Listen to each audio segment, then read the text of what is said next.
Addiction हुआ, जिसका नतीजा भी क्या हुआ, गलत कर्म होने शुरू हो गए। यहाँ पे दिखाया कि आज इंसान कोई भी ड्रग्स ले रहा है, कोई भी वो व्यसन, कोई भी नशीले पदार्थ ले रहा है, खा रहा है, पी रहा है, उसके ऊपर लिखा हुआ है कि ये सेहत के लिए हानिकारक है, इससे कैंसर होता है। लेकिन फिर भी इंसान क्या कर रहा है, अपने जीवन की जो वैल्यू है उसको खत्म करने में खुद ही तुला हुआ है ना। वैल्यूज की कमी हुई, जिस कारण वो ना मतलब चाहते हुए भी कि नहीं लेना चाहिए, लेकिन फिर भी वो क्या कर रहा है, ले रहा है ना, खत्म कर रहा है अपने आप को, क्योंकि वो अपने जीवन के वैल्यूज को भूल चुका है कि परमात्मा ने ये जो मुझे जीवन दिया था वो किस लिए दिया था। वैल्यूज की कमी हुई, गलत कर्म हो रहे, गलत कर्म का नतीजा क्या कर रहा है, वो गलत पदार्थों का जो सहारा है वो ले रहा है कि कैसे वो अपने आप को सुखी रख सके, क्योंकि आंतरिक वैल्यू तो खत्म हो गए ना, जिससे वो अपने आप को सुखी शांत रख सके। तो इन पदार्थों का वो सेवन कर रहा है। इन पदार्थों से क्या सोच रहा है कि इन पदार्थों से मुझे, है ना, मतलब नशीले पदार्थों से मुझे शांति मिलेगी, मुझे सुख मिलेगी। लेकिन वो जो सुख है, जो शांति है, वो बाहर से हमें नहीं मिल सकता। इसलिए हमारा जो आज का जो जीवन है वो बहुत क्या हो चुका है, दुखी हो चुका है। तो जो दुख अशांति वाला समाज है उसको क्या बताया है यहाँ पे कि वो क्या है, कलयुगी समाज है। कलयुगी समाज जिसमें इंसान का जो जीवन है वो कैसा हो चुका है, जानवरों से भी बदतर हो चुका है ना। आज क्या दिखा है कि जानवर और इंसान में कोई फर्क नहीं है। जानवर भी क्या है ना, गलत कर्म कर रहा है, तो सड़क पर सोया पड़ा है, गिरा पड़ा है। तो यहाँ पे इंसान भी वैल्यूज की कमी होने के कारण, गलत पदार्थों का सहारा लेने के कारण उसकी जो हालत है आज वो कैसी हुई पड़ी है, जानवरों से भी बदतर हुई पड़ी है। तो वैल्यूज कौन से हमारे जीवन में होने चाहिए और कौन सी ऐसी महान आत्माएं हैं जिन्होंने अपने जीवन में वैल्यूज को धारण किया, जिस कारण आज मरने के बाद भी लोग उन्हें याद करते हैं। जैसे यहाँ पे गांधी जी दिखाए। गांधी जी एक ऐसी महान आत्मा थे जो है तो हमारे जैसे, लेकिन इन्होंने अपने जीवन में बहुत अच्छे महान, है ना, अच्छे कर्म किए, जिस कारण आज भी इनको लोग सभी याद करते हैं। इनको शरीर छोड़े इतना समय हो गया, लेकिन जो इन्होंने कर्म किए उस कर्म को आज भी याद किया जाता है। और कर्म का आधार क्या है, जीवन में वैल्यूज थे। इनके जीवन में वैल्यूज कौन से थे, जैसे प्रेम, पवित्रता, है ना, सबको ये चाहते थे कि जो हमारा समाज है वो सुख शांति वाला हो। इनका खुद का जो जीवन था वो बहुत ही, है ना, सुख शांति में था। तो जैसे यहाँ पे एक वैल्यू दिखाया सहनशीलता। तो सहनशीलता एक ऐसा गुण है, एक ऐसी शक्ति है जिसकी जीवन में कमी है। जैसे यहाँ एक मूर्ति दिखाई है कि एक व्यक्ति क्या कर रहा है, मूर्ति को ठोक रहा है। तो यहाँ मूर्ति को बनाने के लिए उसको ठोकना पड़ता है ना, बार बार एक मूर्ति को भी बहुत कुछ सहन करना पड़ता है, हथौड़ी छेने सहन करने पड़ते हैं। इतना कुछ सहन करने के बाद वो जो मूर्ति है वो मंदिर में पूजने के लिए रखी जाती है। तो कहने का मतलब, अगर एक वैल्यू सहनशीलता का भी ये गुण, ये वैल्यू अगर हम अपने जीवन में धारण करते हैं तो हम भी पूजनीय लायक, है ना, गांधी जी के जैसे या देवी देवताओं के जैसे बन सकते हैं। तो यहाँ पे वैल्यूज हैं कि कैसे हम अपने जीवन में अनुशासन बनाए रखें, शांति, अंतर्मुखता, प्रेम, ये वैल्यूज को धारण करेंगे तो हमारा जीवन श्रेष्ठ हो सकता है। जैसे यहाँ देवी देवता दिखाए हैं, देवी देवता और कलयुगी मनुष्य जो इनके फीचर्स हैं वो सेम है, लेकिन अगर सोचा जाए कि इनमें और कलयुगी मनुष्यों में अंतर क्या है, तो यहाँ ये बताया कि जो देवी देवता थे ना, उनके जीवन में फुल वैल्यू थी। जैसे हम कहते भी हैं कि जो देवी देवता थे वो 16 कला संपूर्ण थे, वरना वो अंदर से वैल्यूज और गुणों से भरपूर थे। तो यहाँ पे जो सतयुगी समाज दिखाया उसको सुख शांति वाली दुनिया कहते हैं। सुख शांति वाली दुनिया क्यों कहा, क्योंकि वैल्यूज थे, वैल्यूज अच्छे थे, देवी देवताओं के अंदर दैवी गुण थे, जिस कारण उनके कर्म श्रेष्ठ थे। कर्म श्रेष्ठ थे जिस कारण उनकी जो दुनिया थी उसको सुख शांति वाली दुनिया कहा जाता था। तो यहाँ पे मैं यही कहना चाहूँगी कि अगर हम भी इस कलयुगी दुनिया में रहते, है ना, इन महान आत्माओं जैसे या देवी देवताओं जैसे गुणों को धारण करेंगे तो हमारा जो जीवन है वो श्रेष्ठ बनेगा, हमारा जीवन वैल्यूएबल बनेगा। अगर हम अपने जीवन में गुणों को ऐड करेंगे, शक्तियों को ऐड करेंगे। तो यहाँ पे वैल्यूज़ की इम्पोर्टेंस बताई है कि इंसान के जीवन की इम्पोर्टेंट वैल्यू तब होगी जब इंसान का जीवन अंदर से अच्छा होगा, और अंदर से इंसान का जीवन कब अच्छा होगा, जब उसके अंदर गुण होंगे अच्छे। अच्छा क्वेश्चन देख रहे हो, जीवन मूल्य दर्शन, कि हमारे जीवन में वैल्यूज़ की इम्पोर्टेंस क्या है, मूल्य की इम्पोर्टेंस क्या है, मूल्य होते क्या है, और अगर वो होते हैं तो उनके होने ना होने से है ना क्या होता है हमारे जीवन में।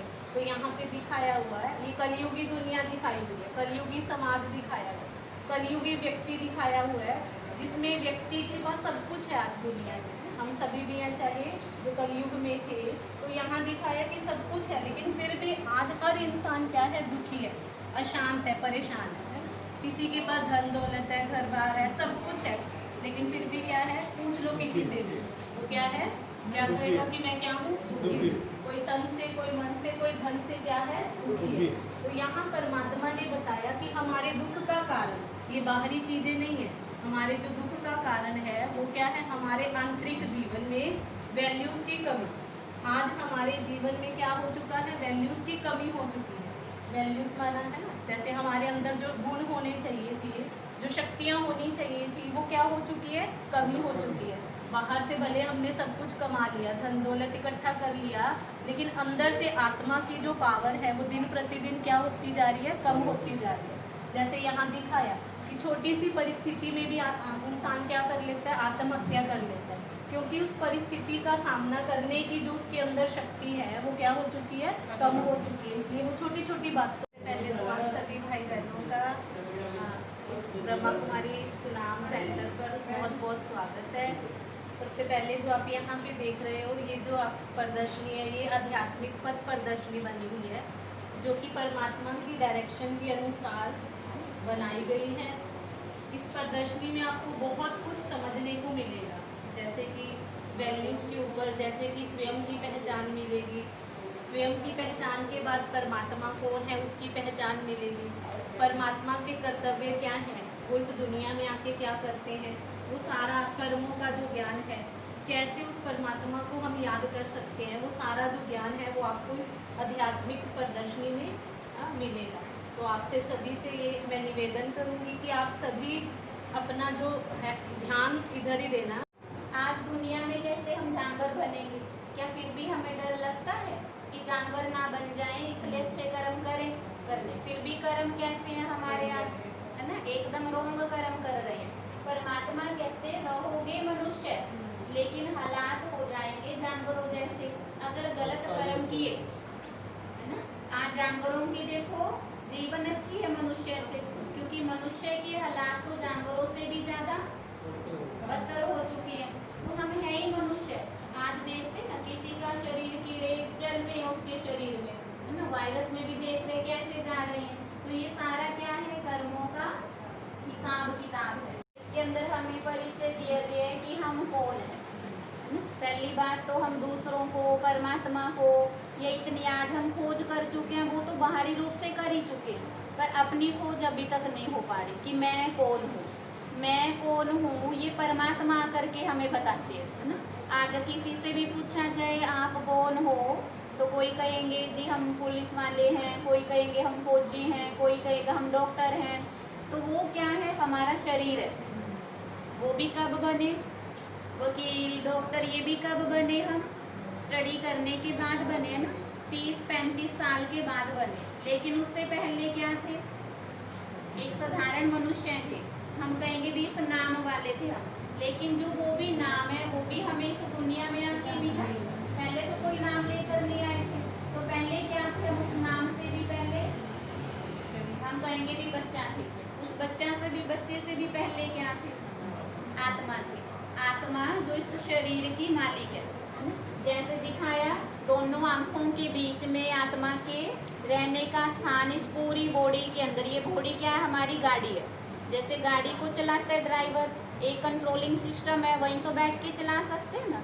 तो ये पूरा शरीर हमारी गाड़ी है, और इस गाड़ी को मैं चैतन्य आत्मा इसको चला रही हूँ, तो मैं ड्राइवर हूँ इसकी, तो मैं मालिक हो गई। तो मालिक का किस किस चीज़ पर कंट्रोल होता है, हर चीज़ पर होगा। तो मैं आत्मा भी अपने पांचों कर्मेंद्रियों पर कंट्रोल तब कर सकती हूँ जब मैं अपना मालिक बनूंगी। मैं मालिक हूँ यही भूल गए तो कंट्रोल भी खत्म हो गया।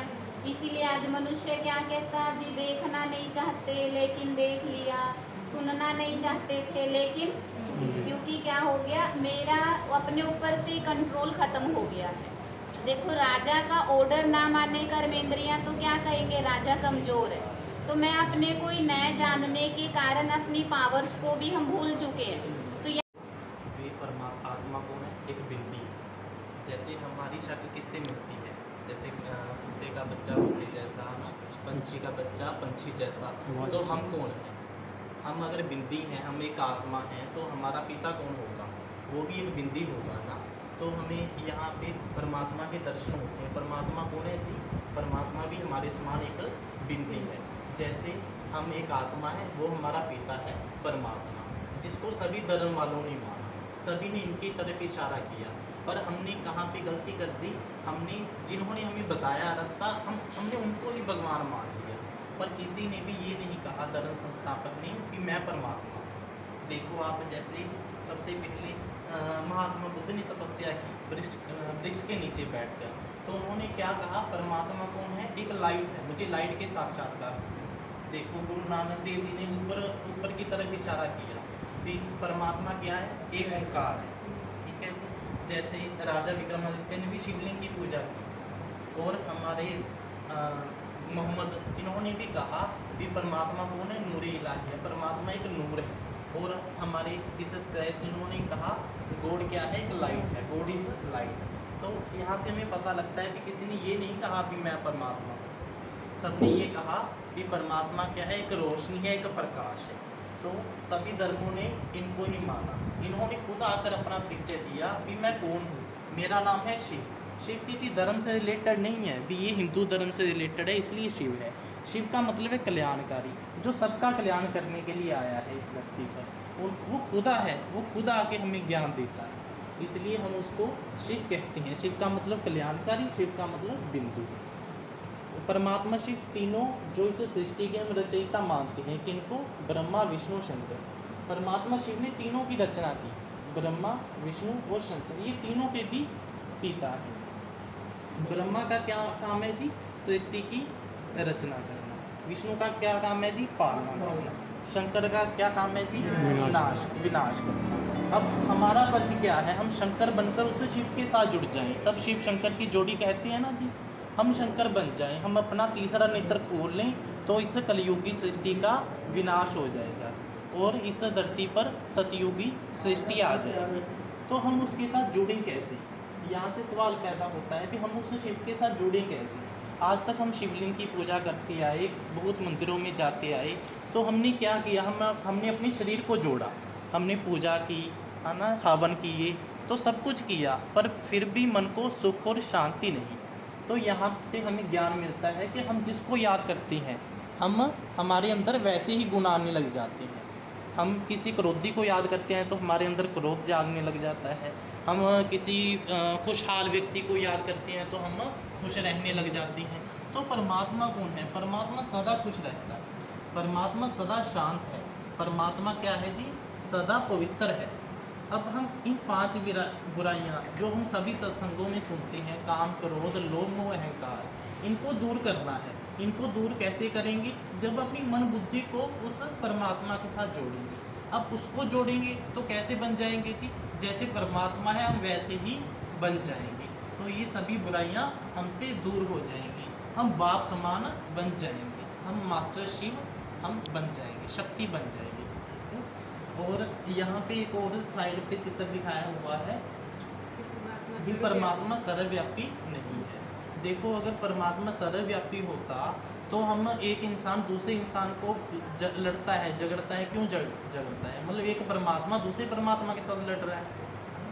अगर हमें पूरा विश्वास है भी हर किसी में परमात्मा है, तो हम आपस में प्यार से क्यों नहीं रहते? यहाँ पे दिखाया है कि अगर कोई दुखी होता है तो हमारा इशारा ऊपर की ओर जाता है भी प्रभु जी, जैसे ये दुखी है, व्यक्ति बीमार है, तो ये भी कहता है प्रभु मेरे दुख करो, ऊपर की ओर इशारा करने के लिए कहता है।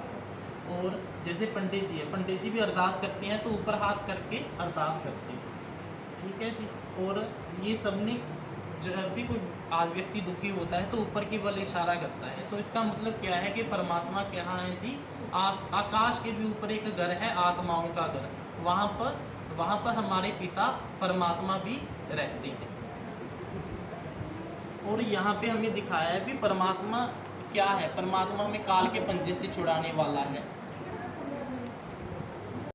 ये जन्माष्टमी के बारे में सारे आपने आत्मचिंतन, परमात्मा चिंतन, जीवन मूल्य दर्शन ये आप सबने देखा। तो आज जिनकी हम जन्माष्टमी मना रहे हैं श्री कृष्ण के रूप में, आज सबको पहले तो बहुत बहुत बधाई भी हो श्री कृष्ण जन्माष्टमी की। और हम श्री कृष्ण का जन्म दिवस जो शुभ मना रहे हैं वो क्यों हम मनाना चाहते हैं? क्योंकि श्री कृष्ण जी ने ऐसे कौन से कार्य किए, क्योंकि वो पिता परमात्मा के ऐसे प्यारे पुत्र थे, प्यारे राजकुमार थे, महाराजकुमार थे, जिन्होंने सच में सदा अपने जीवन को एक बहुत उच्च और श्रेष्ठ बनाया और सदा झूले में झूलते रहे। इसलिए आज सारे लोग श्री कृष्ण को झूले में झुलाते हैं, क्योंकि उन्होंने हमेशा परिस्थितियों के अंदर होते हुए भी और अपने जीवन के आनंद के झूले में झूले, सुख के झूले में झूले, खुशी के झूले में झूले, आनंद के झूले में झूले और हमेशा ही अपने जीवन को उन्होंने बहुत श्रेष्ठ और ऊंच बनाया। ऐसे श्री कृष्ण जो पावनता के अवतार है और बहुत प्योर सोल है, सबसे नंबर 1 सत्यों की पहली आत्मा है श्री राधे और श्री कृष्ण, जिनको सारी दुनिया इतना प्यार करती है।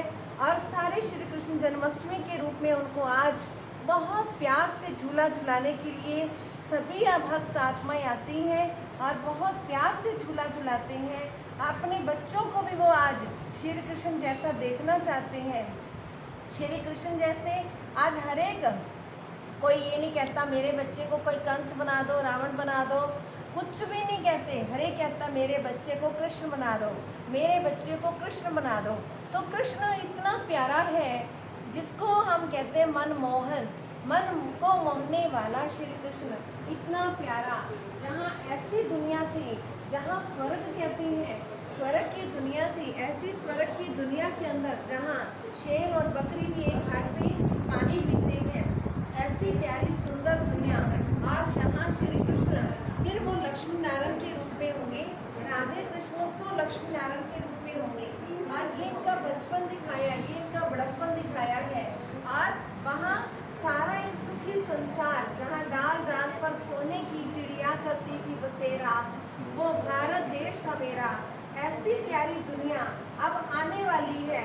अब ये कलयुग जाने वाला है, सतयुग आने वाला है, श्री कृष्ण का राज्य आने वाला है।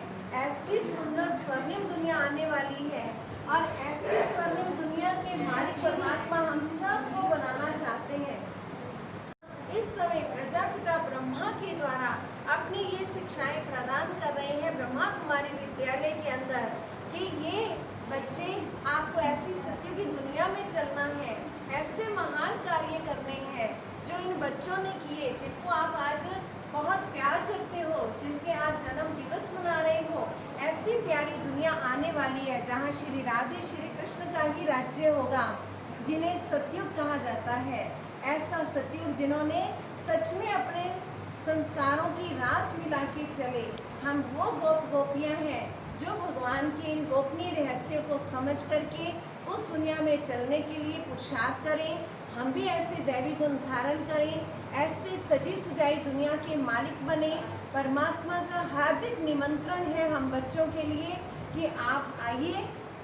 अगर आप सत्युग की दुनिया का मालिक बनना चाहते हो, अगर आप ऐसी दुनिया के अंदर आना चाहते हो जिनको आप प्यार करते हो, तो उनके कर्मों को भी फॉलो करें। उनके जीवन के अंदर जो गुण हैं उनको अपने जीवन का अंग बनाएं, उनको अपने जीवन के अंदर उतारें, अपना जीवन ऐसा धारणा स्वरूप बनाएं। ऐसी श्री कृष्ण की, ऐसी श्री राधे की दुनिया जिनके लिए आज हम सारे पूरा विश्व, पूरा भारत उनको बहुत प्यार कर रहा है। पूरे विश्व के अंदर उनके लिए बहुत सबके मन में स्नेह है, प्यार है। ऐसी स्वर्णिम दुनिया आने में अब देरी नहीं है और हम सब के अंदर से अब परमात्मा भी कह रहे हैं इस अंदर के वायरस को ख़त्म करो, काम क्रोध मोह लोभ अहंकार के वायरस को ख़त्म करो। और ऐसी स्वर्णिम दुनिया में आने के लिए आप सबको हार्दिक निमंत्रण है। उसके लिए परमात्मा इस संगम युग पर हमें श्रेष्ठ कार्य सिखा रहे हैं। वो इस चित्र के अंदर हमने दर्शाया गया है कि अभी वो आपको तो जन्माष्टमी का पर्व मना रहे हैं और इस टाइम ब्रह्मा बाबा यहाँ पे सृष्टि पे शिव बाबा ब्रह्मा के तन में आए हुए हैं और हमें ये ज्ञान दे रहे हैं। पहले तो हम जीवन जानवरों की तरह जी रहे थे। एक्चुअली क्या है, यहाँ पे क्या दिखाया गया है, ये समय दर्शन है कि हम बचपन में पैदा होते हैं, जैसे बच्चे फिर बड़े होकर खेल के अपना जीवन खराब कर देते हैं, स्कूल में पढ़ते हैं, पढ़ते जवानी में कुछ बन जाते हैं, प्रोफेशनल कॉलेज में जाते हैं, फिर अपने प्रोफेशन में ही अपना टाइम जिंदगी अपने शरीर को ही पालते हैं, बच्चों को पालते हैं और बुढ़े होकर फिर मृत्यु चले जाते हैं। एक्चुअली ये टाइम वेस्ट है, हम जीवन ऐसे ही बिताते चले आ रहे हैं। लेकिन अब बाबा ने आकर ये ज्ञान दिया है, बाबा ने ज्ञान दिया है आकर ब्रह्मा के तन के अंदर। उन्होंने जो बताया है युग जो है ये 4 युग हैं। 4 युग जो है हर आदमी जानता है, सतयुग, त्रेता, द्वापर एंड कलयुग। लेकिन अब बाबा ने एक्चुअली बताया है कि एक्चुअली 5 युग है। इसको तो कहते हैं सतयुग स्वर्ण युग है, ये त्रेता जिसको बोलते हैं चांदी का युग, ये द्वापर है कांस्य युग, ये है आयरन एज, और ये संगम युग है एक्चुअली ये डायमंड एज। हम डायमंड एज इसको क्यों बोलते हैं? क्योंकि बाबा खुद आता है, खुद आकर हमें बढ़ाकर हमें यानी आत्मा को डायमंड की तरह बनाता है, चमकाता है, चमका पॉलिश करता है ताकि हम अच्छी शुद्ध। तो बाबा जो पढ़ाई कराता है ये आत्मा को करता है। आत्मा हमारी जब शुद्ध हो जाती है, प्योर हो जाती है, तो जाकर आगे हम सतयुगी देवता बनते हैं, आगे शरीर भी हमें बिल्कुल प्योर स्वर्ण की जैसा मिलता है। अब बाबा यहाँ पे आया हुआ है, अब बाबा कहेंगे दिखता नहीं निराकार है, ऐसे ही बाबा आत्मा भी निराकार है। अब बाबा ने ये ज्ञान ब्रह्मा तंत्या, क्योंकि वो निराकार है, हम जीवात्मा हैं, तो ज्ञान कैसे दें? तो बाबा को भी लोन लेना। की दुनिया में इंसान की वैल्यू कम है। आज वैल्यू किसकी दिखा दी? ध्यान कहाँ पे है? सारा पैसे के ऊपर, आंतरिक वैल्यूज के ऊपर, मनुष्य के गुणों के ऊपर कम है। कहाँ बाहरी दिखावा, पैसे धन दौलत के ऊपर दिखाया है, यहाँ पे दिखाया वैल्यूज की कमी है। घर में रहते भी आपस में है ना, जीवन भी एक दूसरे को दिया, लेकिन फिर भी क्या है? मनमुटाव है, ना दुखी है, फिर परेशान है, जिस कारण लड़ाई झगड़ा हो रहा है। तो यहाँ दिखाया कि कलयुगी समाज में, कलयुगी दुनिया में वैल्यूज की कमी हुई, बाहरी दिखावा, बाहरी सुंदरता को प्रेफरेंस दी है ना, गलत दिखावा कर रहे हैं, गलत फैशन कर रहे हैं, तो जिसका नतीजा भी क्या दिखाया आज? कर्मों की गहन कर्म दर्शन, कर्म फिलॉसफी। इस चित्र में बताया गया कि जैसा हम बीज बोएंगे वैसा ही हमें फल मिलेगा। अगर श्रेष्ठ कर्मों का बीज बोएंगे तो हमें श्रेष्ठ फल की ही प्राप्ति होगी। जैसे ही दुनिया में कहते हैं अगर हम आम का बीज बोएंगे तो आम का ही फल मिलेगा, ऐसे ही अगर हम श्रेष्ठ कर्म करेंगे तो हमें श्रेष्ठ कर्मों के फल की ही प्राप्ति होगी। ऐसे ही दुनिया में पहले मनुष्य कहते थे बुरा मत सोचो, बुरा मत देखो, बुरा मत सुनो, 3 बंदरों का नाम लेते थे।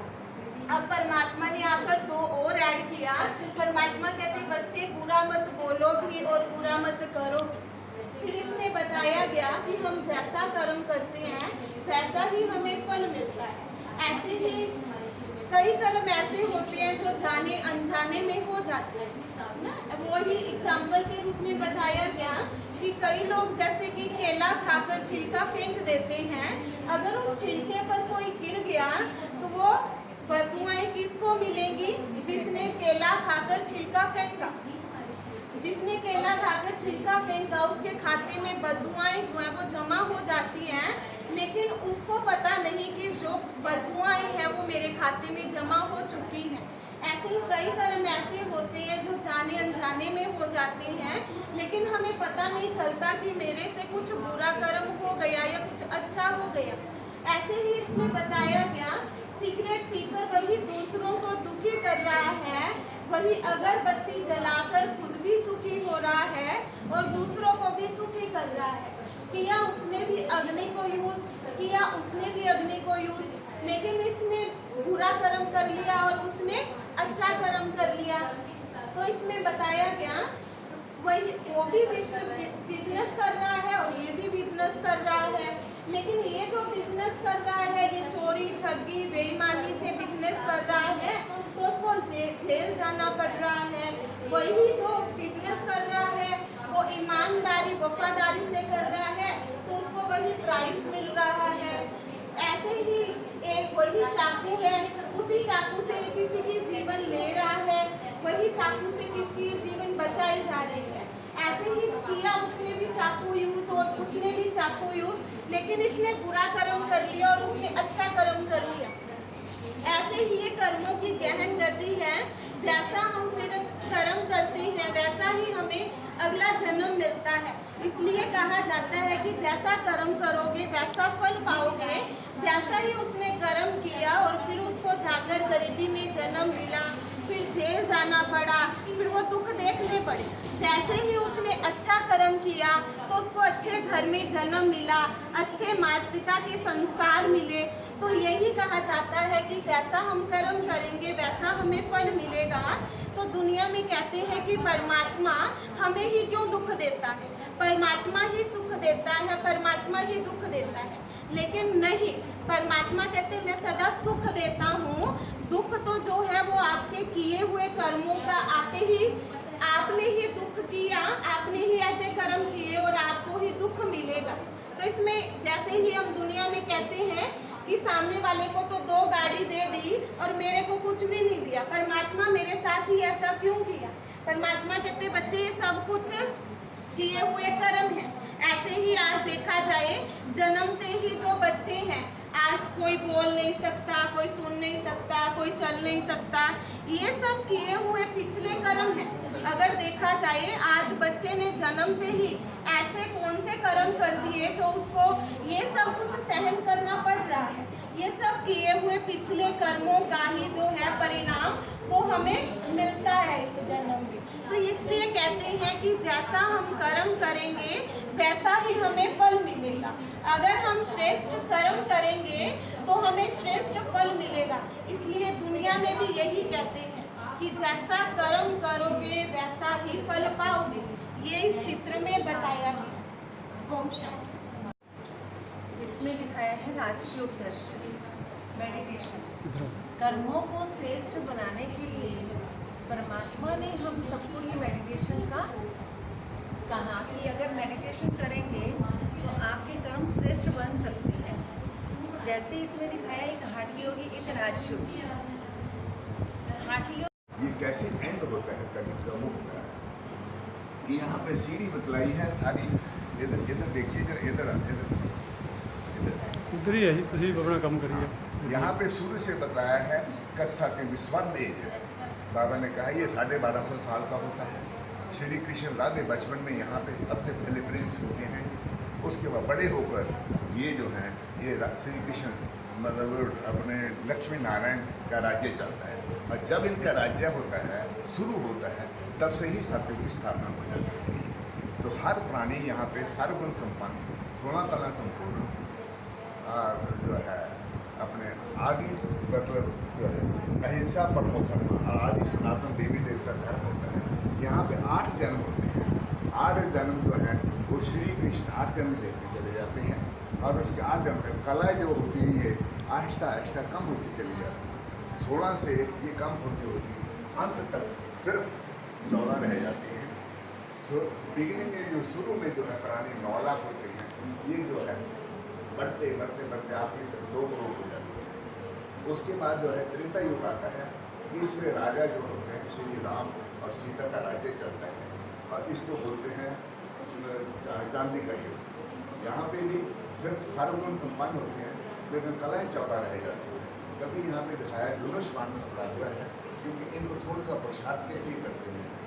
ये तो नहीं कि वहाँ पे तो अत्याचार होता है, ये सिर्फ माता की रक्षा के लिए, धरती की और गौ माता की रक्षा के लिए धनुष्मान दिखाया हुआ है। और यहाँ पे सिर्फ 12 जन्म लेते लेते कलाएँ कम होती चली, अंत में आकर सिर्फ 8 कलाएँ रह जाती हैं।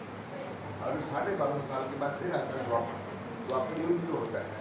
वहाँ पे पहले तो आत्माभिमानी होती हैं, यहाँ पे देह भांगे आ जाते हैं और मिजाज चालू हो जाते हैं।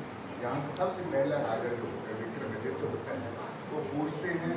फिर उन्होंने ये जो है मंदिर जो है अपने शिव का मंदिर बनाया है। उसके बाद शिव को पूछते हैं, फिर श्री कृष्ण राधे को पूछते हैं, फिर लक्ष्मी नारायण को पूछते हैं, फिर सीता राम को पूछते हैं। अंत में आकर जो है पहले जो भक्ति होती है व्यभिचारी अव्यभिचारी होती है, अब ये व्यभिचारी रंग हो जाती है। तो ये जो है मेरा राम को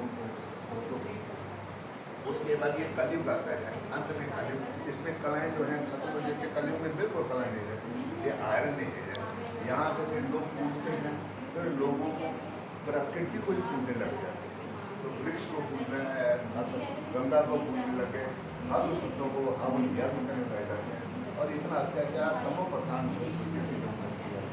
लोग जो है और पापाचार भ्रष्टाचार हो जाता है, उस परमपिता परमात्मा को बुलाते हैं कि आइए कि हमें इस कल्याण से पतित को पावन नहीं, हमें इस चीज़ से बचाइए। तो अब परमपिता परमात्मा ब्रह्मा तक वहाँ जो है हम लोगों को